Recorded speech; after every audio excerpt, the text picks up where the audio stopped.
Oke, kita lanjutkan perbincangan. Saya mau ke Pak Bambang sebelum menjawab bagaimana nantinya kasus yang di Polda Metro Jaya. Tapi kalau dari sisi gelar perkara khusus kemarin kan sudah selesai.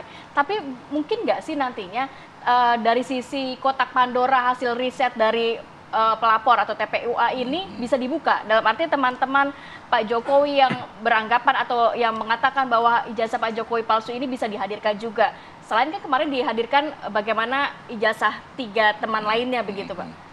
Ya, tentu ijazah teman-teman Pak Jokowi itu bukan menjadi alat bukti kan. Makanya memang yang lebih penting itu ijazahnya Pak Jokowi gitu. Selama ijazah Pak Jokowi itu tidak hadir, tentu publik akan terus mempertanyakan gitu loh. Dan kawan-kawan TPUA maupun kawan-kawan Iya, karena dari sisi TPU kan menyatakan ada 3 teman lainnya mengatakan ijazahnya palsu. Ada juga dosen pembimbing yang mengaku ternyata tidak membimbing Pak Jokowi. Nah, itu kan perlu dihadirkan nggak sih sebenarnya? Benar, makanya ini kan kaitannya dengan tadi yang saya sampaikan. Ini perdebatan antara nalar publik dengan prosedur formal, legal formal seperti itu. Kalau prosedur legal formal ya ini sudah selesai gitu, semuanya sudah lengkap, saksi sudah dihadirkan, terus kemudian kawan-kawan dihadirkan. Tapi kan nalar publik tidak menerima hal seperti itu. Makanya ini akan terus muncul perdebatan selama ijazah Pak Jokowi tidak hadir gitu loh. Makanya jalan satu-satunya pengadilan lah mungkin yang akan bisa menguji ini semua. Berarti kalau dari sisi Barreskrim menyatakan hasilnya sama aja, pengadilan versi lewat pelaporan Pak Jokowi di Polda Metro Jaya mungkin begitu. Iya, iya benar. Ini yang di Polda Metro Jaya inilah yang harus dilempar ke pengadilan gitu loh. Memang ada pihak-pihak yang harus mengorbankan diri dalam tanda kutip kan seperti itu. Karena kalau kita melihat diri jadi tersangka maksudnya. Mengorbankan diri jadi tersangka. Kalau ingin kasus ini benar-benar sebagai pelajaran bagi publik ya, untuk mencerahkan publik terkait dengan ini gitu. Karena kalau yang kasus di Barreskrim penghentian penyelidikan itu sebenarnya tidak diatur dalam KUHP gitu loh, dan tidak bisa menjadi jurisprudensi juga. Fakta-fakta baru yang disampaikan oleh kawan-kawan TPUA itu belum diuji gitu loh. Makanya ini akan terus muncul perdebatan, tidak akan selesai di sini saja. Kalau kemudian tiba-tiba Polda Metro Jaya juga pasca gelar perkara khusus ini menghentikan seperti itu tidak akan menyelesaikan. Oke, kalaupun sebaliknya begitu ya, kita berandai-andai ketika memang Barreskrim mengumumkan bahwa tidak ada tindak pidana di situ, pasti dari pihak sebelah juga akan melakukan aksi lainnya begitu. Apa langkah yang bisa ditempuh sebenarnya ketika gelar perkara sudah dilakukan, gelar perkara khusus sudah dilakukan, apa aksi yang bisa mereka lakukan? Ini tidak pidana yang mana nih? Pencemaran nama baik atau yang di Barreskrim? Oh, yang di ijazah palsu. Ya, memang harus dibuka ya, harus dibuka gitu loh. Di Barreskrim sudah dihentikan penyelidikannya. Ini tentu penghentian penyelidikan kan tidak menghentikan kasus seperti itu, karena kalau tiba-tiba ada laporan baru, kepolisian juga harus wajib untuk meneruskan lagi laporan tersebut gitu loh.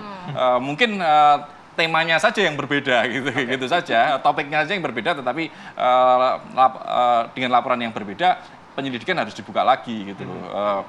Mungkin kasus kemarin dihentikan dan publik tidak bisa berkutik apa-apa. Aturannya memang seperti itu.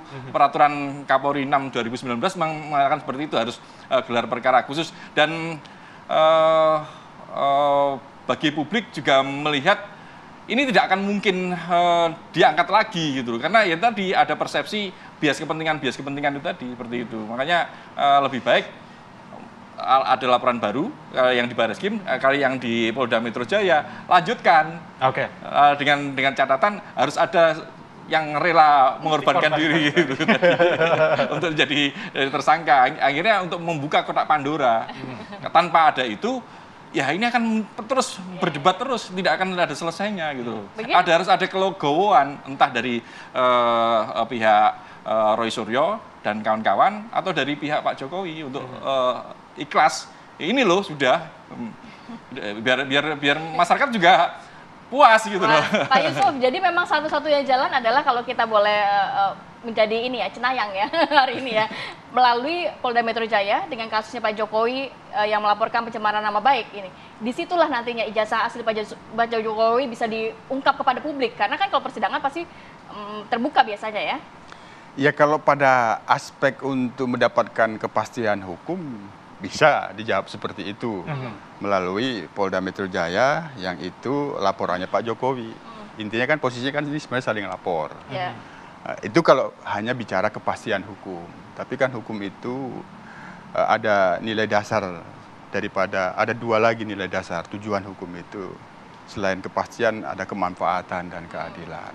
Nah, tentu pada dimensi yang lebih tinggi itu sebenarnya kan kemanfaatan dan keadilan. Nah, kira-kira ketika nanti ada kriminalisasi yang artinya laporan Pak Jokowi itu dengan ditentukan hasil penyelidikan Bareskrim bahwa belum ada peristiwa pidana yang bisa ditafsirkan bahwa ijazahnya itu tidak palsu, itu menjadi barang bukti di dalam penyelidikan LP-nya Pak Jokowi di Polda Metro.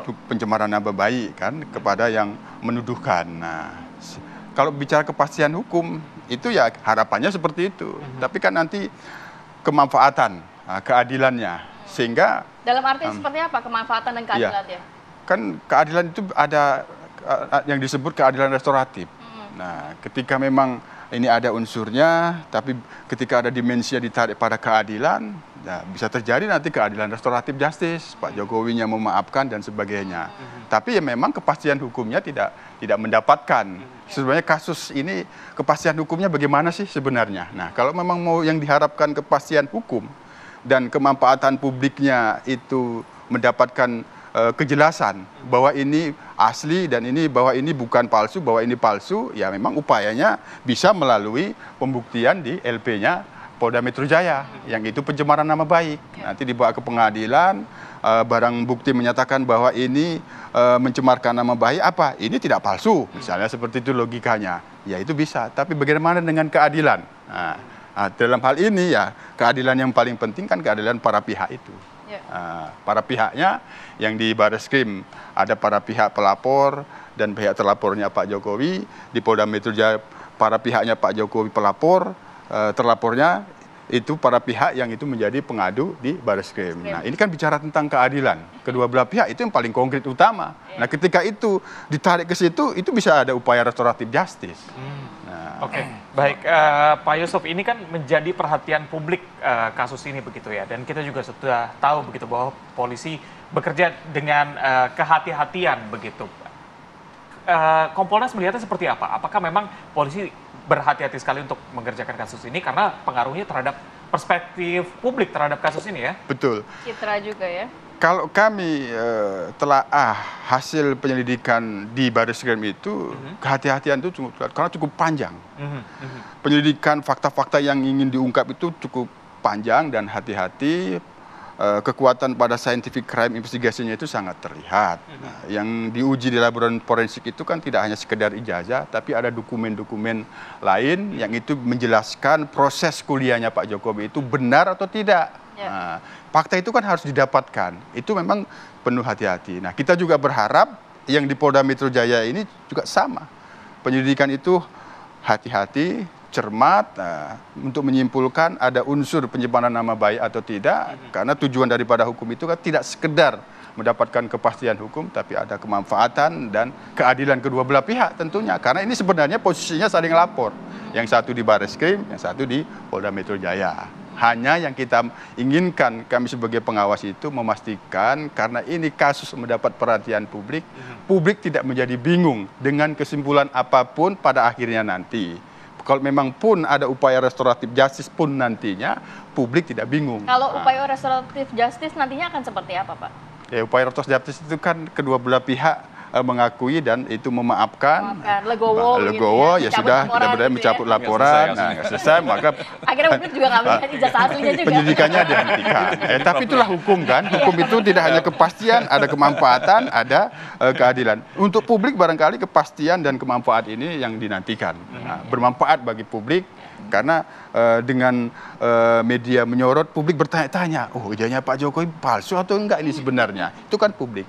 Tapi bicara tentang keadilan, ya kedua belah pihak ini yang paling konkret. Ya, kemanfaatan bagi masing-masing atau kemanfaatan bagi publik kan? Nah, itulah tantangan yang kita hadapi. Penting buat publik ya, harus itu ya, tantangan seperti penyidik itu, pada saat ini, kemanfaatan untuk publik atau kemanfaatan kedua belah pihak. Oke. Pak Bambang, ini udah lama loh. Dari beberapa tahun lalu juga sudah ada laporan terkait ijazah palsu Pak Jokowi. Tahun ini juga laporan, saling lapor bahkan ya. Bahkan beberapa tahun yang lalu sudah ada yang masuk penjara kan? Betul, karena buku Jokowi Undercover ya. Benar, Iya, benar. Artinya ini akan terus bergulir karena kaitannya dengan politik kan. Tentu tidak bisa lepas dari sana gitu. Makanya selagi itu tidak dibuka, ini dampaknya juga akan tadi disampaikan Ratih terkait dengan citra kepolisian gitu loh. Kalau kepolisian benar-benar tidak bisa menjaga jarak dengan kepentingan, dampaknya akan menjadi blunder, bumerang bagi kepolisian itu sendiri seperti itu. Makanya memang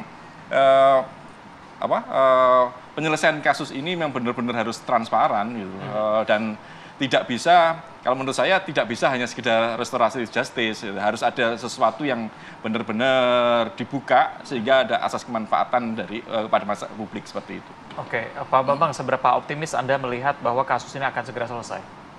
Tidak terlalu optimis sih saya. Karena lagi-lagi masih banyak bias kepentingan gitu loh, dari pihak kepolisian gitu. Masyarakat sangat paham sekali bahwa kepolisian kita ini masih terbawa dengan nuansa lama seperti itu, dengan masih dikait-kaitkan dengan Pak Jokowi. Makanya itulah yang membuat publik tidak akan bisa menerima bila kemudian kasus ini tiba-tiba dihentikan gitu. Hanya sekedar restoratif justice seperti itu tidak akan. Baik, mungkin kita nanti nitip ke Pak Yusuf biar Barreskrim Polri didorong segera untuk mengumumkan hasil seperti apa ya. Terima kasih banyak Bapak sudah hadir pada pagi hari ini. Sehat selalu. Assalamualaikum. Waalaikumsalam warahmatullahi wabarakatuh.